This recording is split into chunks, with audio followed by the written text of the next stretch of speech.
Assalamualaikum warahmatullahi wabarakatuh siswa kelas 4. Apa kabarnya nih hari ini? Perkenalkan, nama Ibu Nina Agustina, guru dari SDN Kebon Melati 1. Nah, pada hari ini kita akan belajar tema 8, subtema 2, kegiatan 1 ya. Karena kita sudah memasuki tema 8 nih anak-anak. Jangan lupa anak-anak harus lebih semangat lagi belajarnya. Nah, mengawali pembelajaran hari ini, yuk anak-anak berdoa dulu ya. Doa sebelum belajar. Bismillahirrahmanirrahim. Raditu billahi rabba wa bil islami dina wa bi muhammadin nabiyya wa rasulah. Rabbi zidni ilman warzuqni fahman. Amin ya robbal alamin. Jangan lupa doakan juga mama papa ya. Doa orang tua itu baik loh anak-anak. Ya, nah anak-anak dalam pembelajaran kali ini tujuan pembelajarannya adalah yang pertama anak-anak akan belajar tentang fungsi alat musik sehingga tujuannya adalah untuk mengetahui fungsi alat musik dalam pementasan tari. Yang kedua, kita juga akan belajar tentang menentukan sikap yang tepat setelah membaca teks yang berhubungan dengan bahaya COVID ya. COVID itu tentu anak-anak sudah tahu ya, corona ya, tentang virus corona. Lalu yang terakhir, anak-anak diharapkan mampu menyebutkan alat optik dan fungsinya. Nah, anak-anak, untuk mengawalinya, coba anak-anak perhatikan video berikut ya.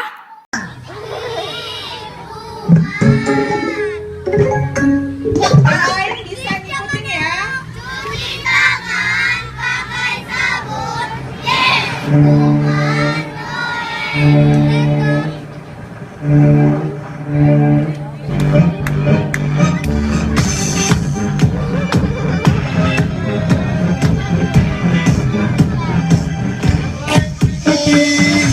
Yang lain mengikuti jangan nonton bengang. Yang di bawah tarot sama anak-anak kamu dari sekolah tetangga ikuti pendiri aja.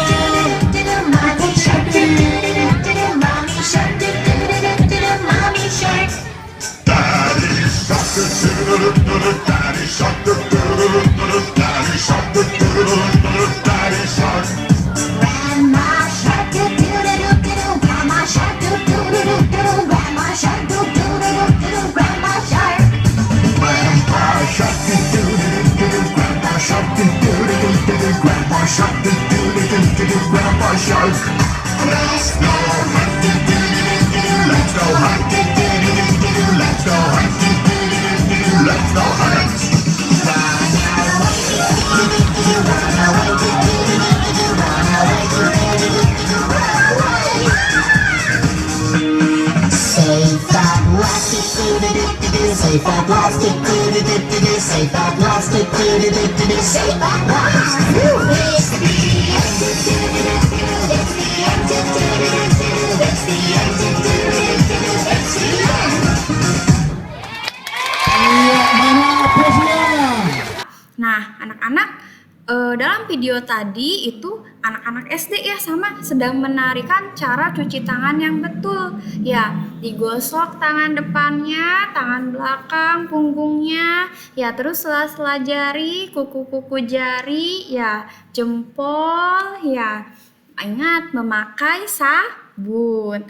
Nah, dalam tarian tadi itu sedang dipertunjukkan anak-anak. Ya, di halaman pertunjukan tariknya. Tadi lagunya apa ya? Iya, betul sekali Baby Shark ya. Lagunya sudah terkenal sekali nih. Cocok tidak lagu Baby Shark itu diaplikasikan atau untuk mengiringi tarian cuci tangan tadi? Cocok ya, lagunya tadi energik musiknya sehingga tarian cuci tangannya pun berkesan semangat. Nah, anak-anak coba bayangkan deh ketika pementasan tari itu tidak menggunakan musik. Bagaimana jadinya? Bingung ya? Kurang enak, kurang sreg gitu. Ya, nah dari situ dapatkah anak-anak tahu apa sih fungsi dari alat musik dalam pementasan tari? Betul sekali. Alat musik adalah alat yang menghasilkan musik ya. Nah, fungsinya sendiri adalah tentunya yang pertama dia menghasilkan suara ya anak-anak. Menghasilkan suara yang mana nantinya satu berfungsi sebagai pengiring tarian. Ya, jadi tarian kita diiringi oleh musik, oleh alat musik ya. Nah, yang kedua sebagai patokan hitungan gerak. Ya, kan tadi musiknya ada tuh jeda. Teng, teng, teng, teng. Pertama kan ya. Deng, deng, deng, deng, deng. Mulai deh kita bergerak cuci tangan.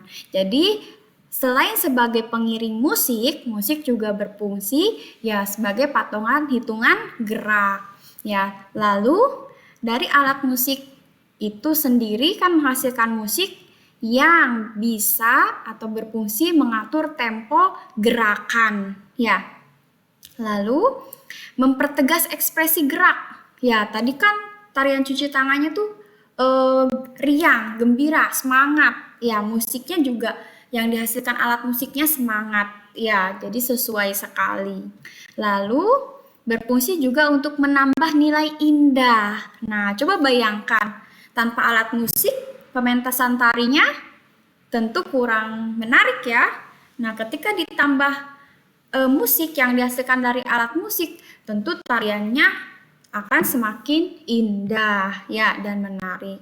Lalu terakhir menambah suasana dan membantu menyampaikan pesan yang terkandung dalam tarian. Maksudnya apa Bu ini? Menyampaikan pesan yang terkandung dalam tarian. Tarian cuci tangan tadi kan harus disampaikan nih dengan semangat. Makanya pilih juga musik yang dihasilkannya itu harus semangat. Ya, bisa enggak Bu dihasilkan dari alat musik lain? Bisa, contohnya piano. Ya, piano itu kan juga bisa menghasilkan musik ya anak-anak. Nah, anak-anak boleh melakukan pementasan tari melalui atau diiringi dengan piano. Ya, nanti menghasilkan alat musiknya, menghasil musiknya maksudnya. Nah, anak-anak, dari tarian tadi itu tentang cuci tangan sangat dibutuhkan ya. Tentunya jangan lupa selain mencuci tangan, kita harus jaga jarak dan memakai masker. Karena apa sih? Karena virus corona itu masih berkeliaran ternyata di sekitar kita. Ya, apalagi virus itu bentuknya sangat kecil. Ya, tidak bisa dilihat oleh mata.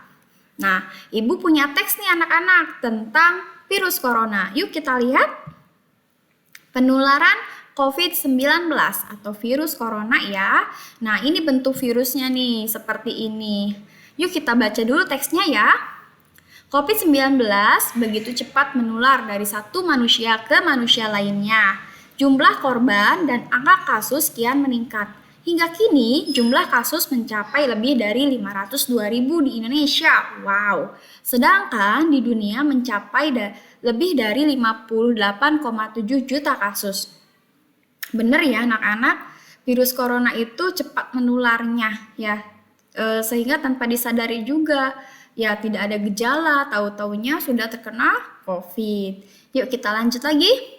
COVID-19 bisa ditularkan dari seseorang ke orang lainnya. Penyakit ini dapat menyebar melalui tetesan air, ya, dari hidung,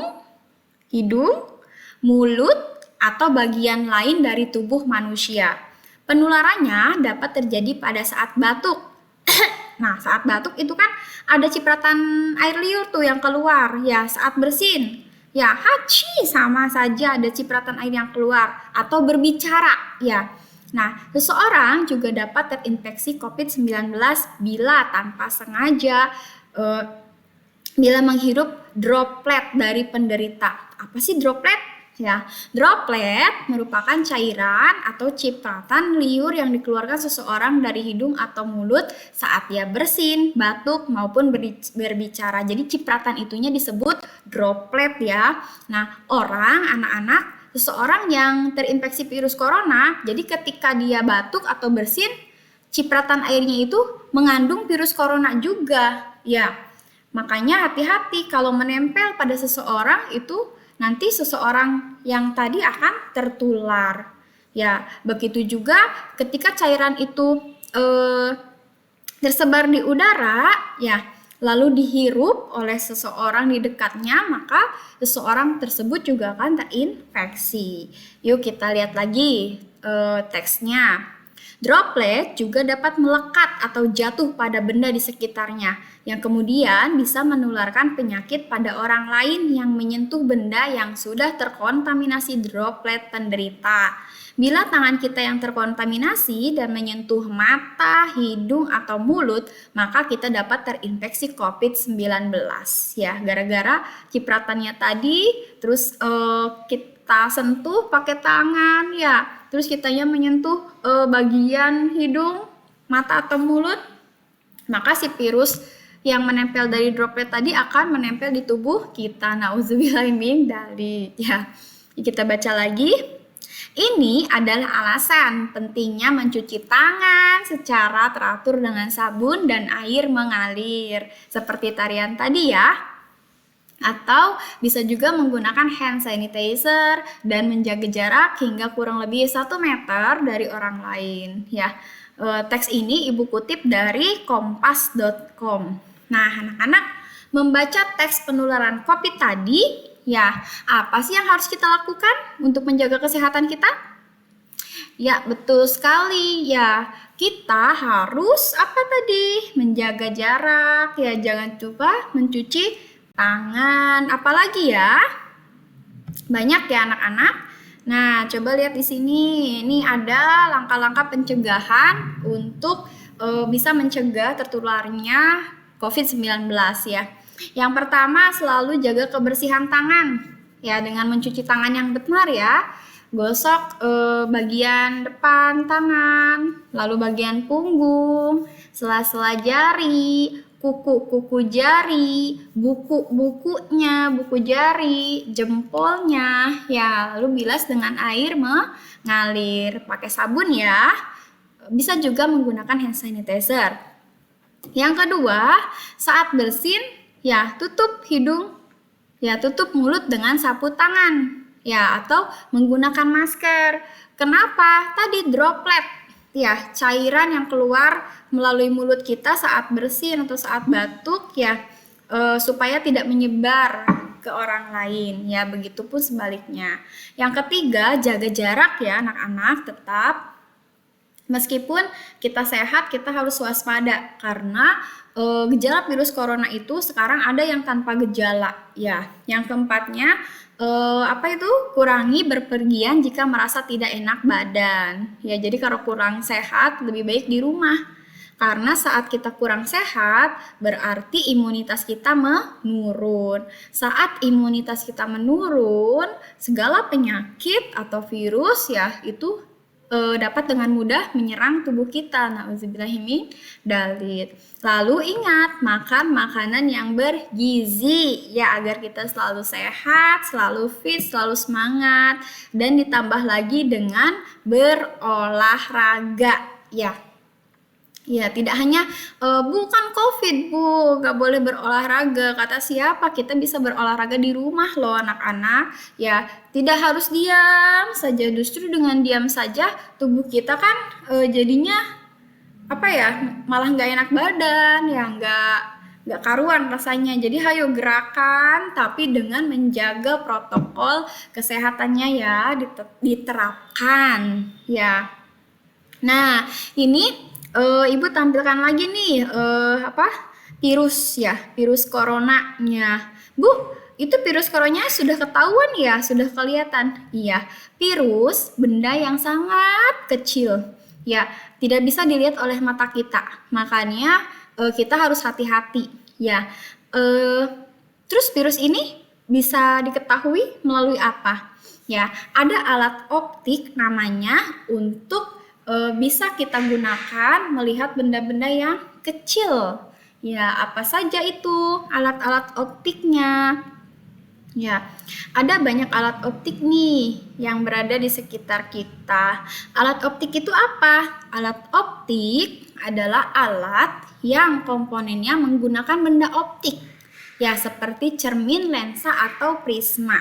Jadi, ketika ada suatu benda yang terdapat lensa ya atau terdapat komponen benda optiknya seperti lensa dan cermin ataupun prisma, itu disebut alat optik. Apa saja ya alat-alat optik? Ya, yang pertama, ya ini ada mata nih anak-anak. Mata kita disebut juga sebagai alat optik. Kenapa? Karena dalam mata kita itu ada lensanya. Ya, kemarin anak-anak telah belajar ya bagian-bagian mata. Nah, di situ ada lensanya, makanya mata itu disebutnya sebagai alat optik ya yang dimiliki oleh makhluk hidup. Apa sih fungsinya Bu mata? Untuk melihat tentunya, tapi hanya benda-benda yang nyata ya, yang jelas di depan kita itu yang bisa dilihat oleh mata. Terus benda yang tidak terlalu jauh ya, karena mata itu terbatas ya jarak pandangnya. Yang kedua ada lup atau kaca pembesar. Nih ya, kaca pembesar ini gambarnya seperti ini. Ya. Lup atau kaca pembesar itu fungsinya adalah untuk mengamati objek yang kecil. Ya, seperti apa ya? Semut. Ketika anak-anak ingin melihat, kan semut juga kelihatan oleh mata ya, tapi kelihatannya hanya kecil seperti itu aja. Nah, ketika anak-anak menggunakan lup atau kaca pembesar, itu akan lebih jelas lagi. Kakinya gimana, kepalanya, badannya, ya. Itu fungsi lup ya, melihat objek yang kecil ya. Terus ada apa lagi ya alat optik? Nah, ada mikroskop. Nih, mikroskop ini seperti ini anak-anak. Ini gambar mikroskop cahaya. Ya, jadi apa sih Bu mikroskop itu untuk apa? Mikroskop itu fungsinya untuk melihat benda yang sangat kecil yang tidak bisa dilihat oleh mata. Bedanya sama lup? Kalau lup itu untuk melihat benda yang kecil. Ya, benda yang kecil tapi yang bisa kelihatan oleh mata. Itu bisa diperbesar melalui lup. Tapi kalau mikroskop itu untuk melihat benda yang lebih kecil lagi, yang tidak bisa dilihat oleh mata. Kita bisa melihatnya melalui mikroskop. Seperti virus. Ya, virus corona kan tidak bisa kelihatan ya oleh mata kita ya. Tapi kita bisa melihatnya melalui mikroskop. Mikroskopnya yang khusus, namanya mikroskop elektron. Ya, ada 2 mikroskop. Yang pertama mikroskop cahaya. Kalau mikroskop cahaya ini dia hanya melihat benda yang ukurannya lebih kecil tapi masih sederhana seperti bakteri. Ya, bakteri kuman itu nggak bisa dilihat oleh mata kan, tapi bisa dilihat oleh mikroskop cahaya. Nah, untuk virus ini lebih kecil dari bakteri. Maka virus itu bisa dilihat oleh mikroskop elektron. Ya, oleh cahaya tidak bisa. Lalu apa lagi ya? Nah, ada kamera. Ya, tentu anak-anak sudah tahu ya seperti apa itu kamera. Ya, itu untuk merekam objek, merekam gambar, ya video. Ada teropong. Teropong ini untuk mengamati benda yang jauh. Ya, teropong ini fungsinya untuk melihat benda yang jauh. Bendanya ada, besar, kelihatan oleh mata. Tapi karena saking jauhnya kita butuh bantuan teropong untuk melihat benda tersebut. Ya. Ada lagi periskop. Ya, periskop ini adalah alat optik yang digunakan oleh kapal selam ya untuk melihat benda-benda yang ada di permukaan laut, di bawah laut ya, di permukaan laut berarti di atas ya. Nah, itu ya anak-anak tentang alat optik. Tadi ada mata, ada loop, ada Microsoft untuk melihat yang lebih kecil lagi. Ya, terus ada kamera, ada teropong, ada periskop. Ya. Nah, kesimpulannya pembelajaran kali ini tadi kita telah belajar tentang fungsi alat musik dalam pementasan tari. Apa sih fungsinya alat musik? Nah, coba saja anak-anak bayangkan menari tanpa adanya alat musik. Nggak ada musik dong. Ya, maka salah satu fungsinya adalah penghasil suara musik untuk mengiringi tari, mengatur tempo gerakan, menambah keindahan. Ya, tadi terus apalagi ada banyak ya, menyampaikan ekspresi tarian. Ya, itu salah satu fungsi alat musik. Terus tadi kita juga telah belajar nih pencegahan virus corona apa saja? Ya, menjaga jarak, memakai masker, mencuci tangan, diam di rumah ya apabila tidak enak badan, makanan bergizi, olahraga, ya pokoknya yang sehat-sehat lah. Terus, nah virus corona ini bisa kita lihat melalui alat optik. Ya, alat optik itu ada banyak, ada mata untuk melihat benda yang nyata, ada loop untuk melihat benda yang kecil, ada mikroskop untuk melihat benda yang sangat kecil yang tidak bisa dilihat oleh mata. Nih, mikroskop itu ada dua, mikroskop cahaya, ya ini untuk bisa melihat bakteri, ya benda yang kecil tidak bisa dilihat oleh mata. Kalau mikroskop elektron itu untuk melihat benda yang lebih kecil lagi seperti virus. Ya, terus tadi juga ada kamera, ada teropong, ada periskop. Ya, anak-anak. Nah, anak-anak, ini ada 4 soal latihan. Ya, silakan anak-anak beri tanda centeng. Ya, contoh nomor 1, fungsi alat musik dalam tarian penting. Salah satunya adalah penghasil suara musik yang membuat penonton terdiam. Betul, benar, atau salah? Kalau menurut anak-anak benar, silahkan contreng di benar. Kalau menurut anak-anak salah, Bu, silahkan contreng di salah. Ya, ada 4 soal ya untuk hari Jumat, tanggal 5 Maret 2021. Ya, nah anak-anak, alhamdulillah pembelajaran kita telah selesai. Jangan lupa ya, cuci tangan pakai sabun. Boleh sambil bernari-nari ya. Jaga jarak, jaga kesehatan, selalu berolahraga, ya tetap semangat belajar. Ya, dan berdoa semoga COVID-19 ini segera berakhir agar kita bisa belajar tatap muka kembali di sekolah ya. Nah, anak-anak, yuk kita akhiri pembelajaran hari ini dengan doa ya, membaca doa surat Al-Asr. Bismillahirrahmanirrahim. Wal 'asr. Innal insana lafi khusr. Illal ladzina amanu wa 'amilus solihati wa tawasaw bil haqq. Wa tawasaw bil haqqi wa tawasaw bis sabr. Amin, amin ya rabbal alamin. Sampai jumpa kembali ya di pembelajaran selanjutnya. Assalamualaikum warahmatullahi wabarakatuh.